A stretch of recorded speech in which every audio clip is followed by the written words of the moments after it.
What's happening? This is Trey Songz and you're watching SoulCulture TV.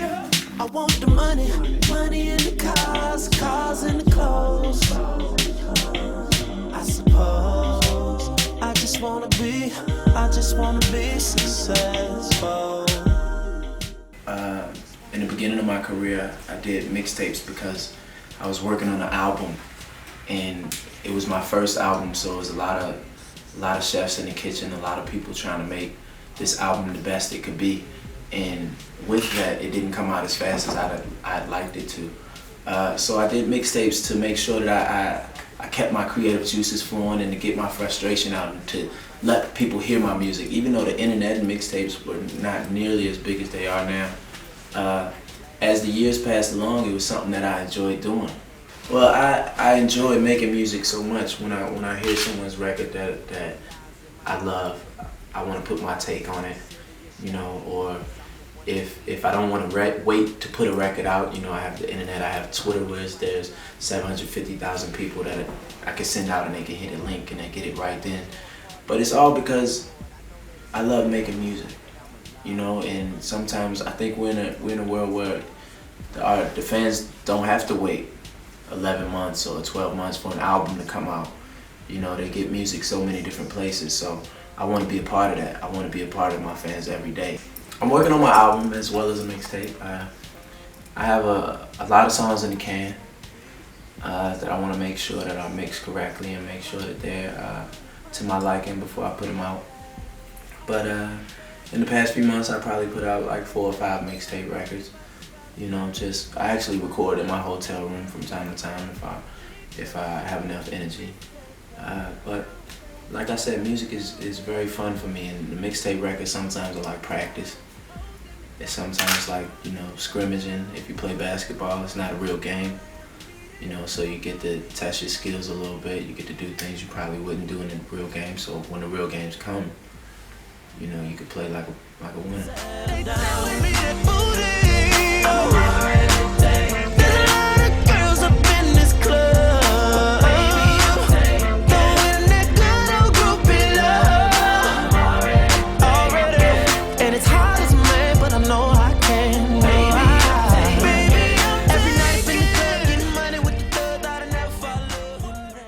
I think there were an order of steps that came that not only turned me into a global superstar, but you know, made my presence more felt at home first. You know, I've always been a strong believer that you got to make sure that home is taken care of before you go anywhere else. So I think within this last year and a half, you know, even 6 months prior to Ready coming out, I think there were a lot of steps taken. The social networks, which reach everywhere. I mentioned Twitter before. You know, we use Facebook, MySpace. We use it all to the most of its ability.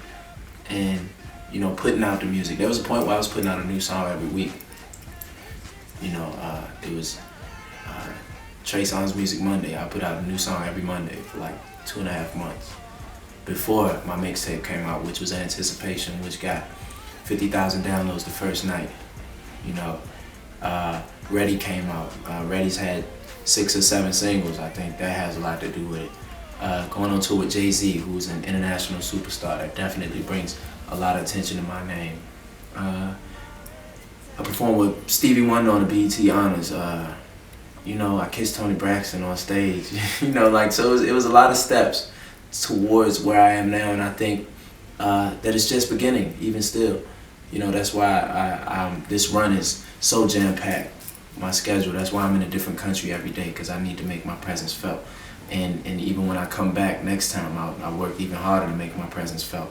Because I'm working here this time like I'm a new act. My manager told me we're going to come out here and we're going to act like it's 2005. And what that means is act like I just got to make it, you know. So I don't feel as though I'm a superstar here yet. Okay. I'm working my way there. I haven't really had a chance to absorb the scene of any country I usually go to, because I'm so, the objective is to make sure that my presence is felt, and in order to do that, I spend my time in rooms like this. making sure that I speak to SoulCulture TV and the biggest platforms that I can to make sure that the people of the country feel my presence. Every time she leaves, it's my heart that she's taken from me. And I don't know if she's gone for good or returning in the morning. You know, the day that I don't have my game face on is the day I might lose. You know, that's a part of the focus. That's a part of knowing what you sign up for. I know what I want from this, and I know what it takes to get there. Hard work ain't never scared me.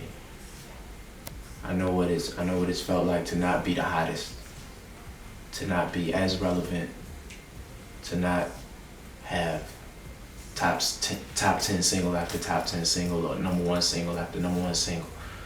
So those moments are fresh in my mind, and I work hard to make sure that I stay here. My personal life actually takes a backseat at times to this.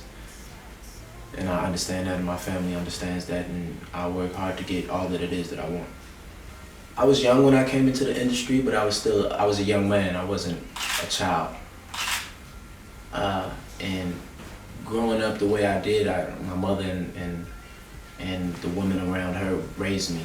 You know, there wasn't really a man in my life, so a lot of my life I've known how to be a man before I was supposed to have to be.